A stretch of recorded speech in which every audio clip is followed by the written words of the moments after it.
Bismillah ar-Rahman ar-Rahim, au nom de Dieu clément et miséricordieux, chers frères et sœurs, assalamu alaikum wa rahmatullahi wa barakatuh. Je vous félicite cette journée de vendredi bénie, Inch'Allah, et que vos actes d'adoration et vos prières soient exaucés, Inch'Allah Ta'ala. Aujourd'hui, chers frères et sœurs, on est le 8 avril 2016, qui coïncide le 29 Jumada 2, 1437 Hégirienne. Le 29 Jumada deuxième, la veille, peut-être, la veille du mois de Rajab. Ce mois sacré et béni de Rajab. Normalement, selon les principes islamiques, pour savoir le début du mois hégirien, on doit attendre deux choses.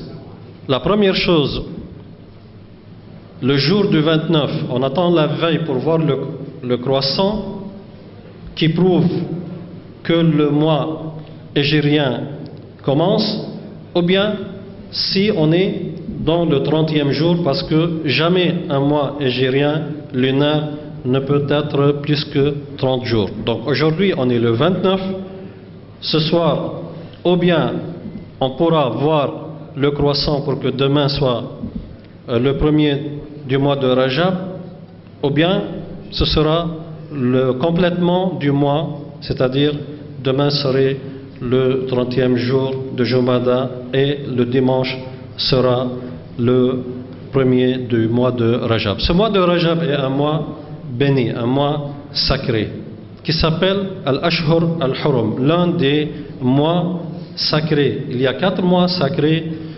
selon le Coran, le Saint-Coran.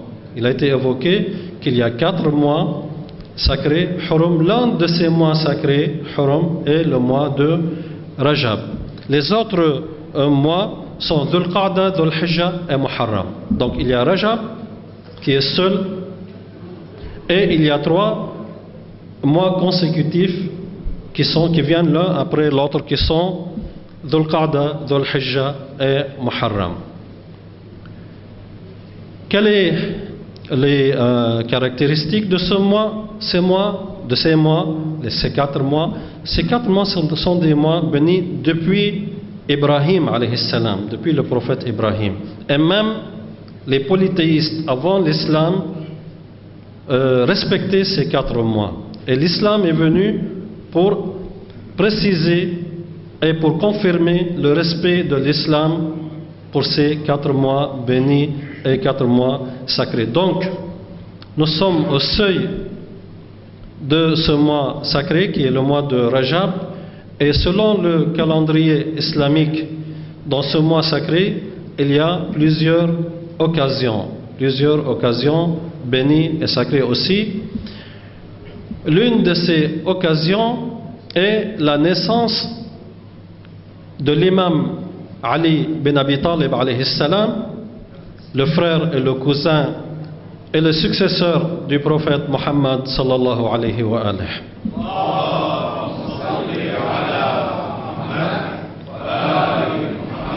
La deuxième occasion aussi importante et sacrée est la révélation du message islamique. Et cette occasion est la plus importante occasion dans l'islam, dans l'histoire islamique, au sein du message musulman. Car s'il n'y avait pas cette révélation, al-Wahi, la révélation de la prophétie, et l'ordre divin au prophète Muhammad sallallahu alayhi wa alihi de prendre en charge la diffusion du message islamique et du Coran, s'il n'y avait pas cet événement, toutes les autres occasions n'auraient aucune importance. Car l'importance de toute chose, que ce soit le jour du Eid al-Fitr, son origine vient de la prophétie du prophète Muhammad sallallahu alayhi wa alihi. Et aussi le jour du Eid al-Kabir, le Tabaski, Aussi, son importance et sa source vient de la prophétie du prophète Mohammed et du Saint-Coran. Donc, la base, la source la plus importante de toutes les occasions dans l'islam est la révélation du Saint-Coran, la révélation du message islamique au prophète Mohammed sallallahu alayhi wa sallam.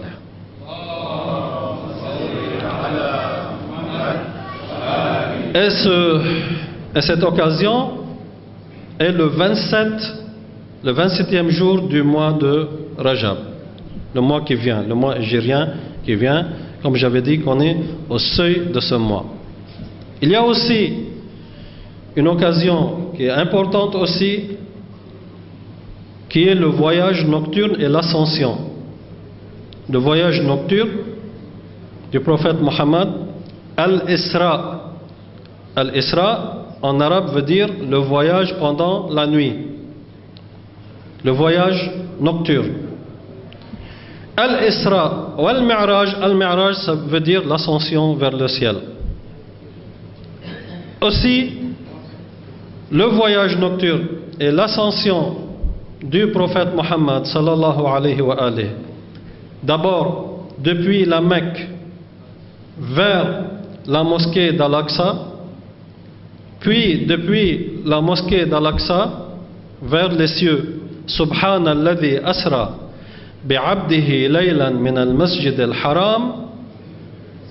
Il est exalté celui qui a fait voyager le voyage nocturne de son serviteur depuis la mosquée sacrée, le masjid al-haram, et là le masjid al-Aqsa, jusqu'à la mosquée d'Al-Aqsa, c'est-à-dire depuis la Mecque vers la mosquée d'Al-Aqsa, et puis l'ascension al-Mi'raj de la mosquée Al-Aqsa vers les cieux aussi coïncide après, bien sûr, après quelques années de la révélation divine vers les cieux, coïncide aussi le 27e jour du mois de Rajab.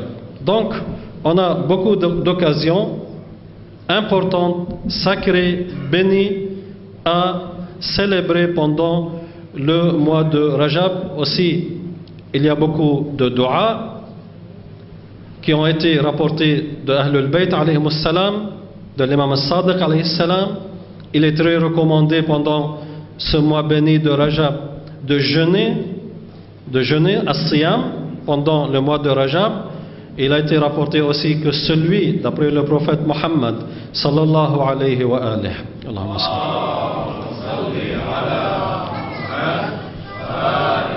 que celui qui jeûne ne serait-ce qu'un seul jour pendant le mois de Rajab sera récompensé par le paradis éternel, Inch'Allah. Donc, l'intention de jeûner, celui qui a des jours à rattraper, il fait son intention de rattrapage du jeûne pendant ce mois, et il aura le bienfait du mois de Rajab. Et celui qui n'a pas de rattrapage fait l'intention de jeûner un jeûne recommandé. Donc, nous demandons à Dieu subhanahu wa ta'ala qu'il exauce nos actes d'adoration pendant ce mois, nos doigts rapportés par Ahlul Bayt alayhim salam, et notre jeûne, Inch'Allah, que Dieu nous aide pendant ce mois béni. Allahumma salli ala Muhammad wa ali Muhammad.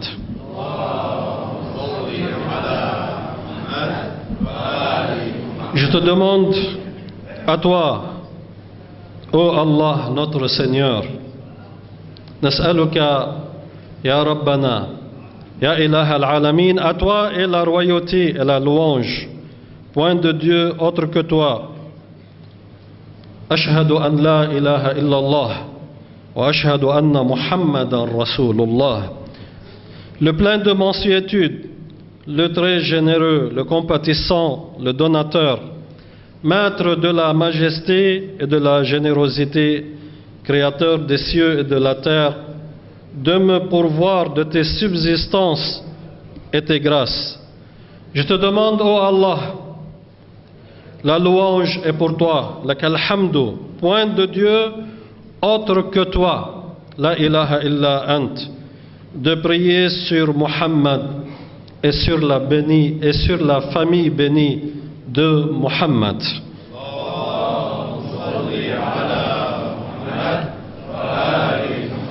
Ton serviteur, ton messager, ton bien-aimé et ton élu, le préféré de tes créatures.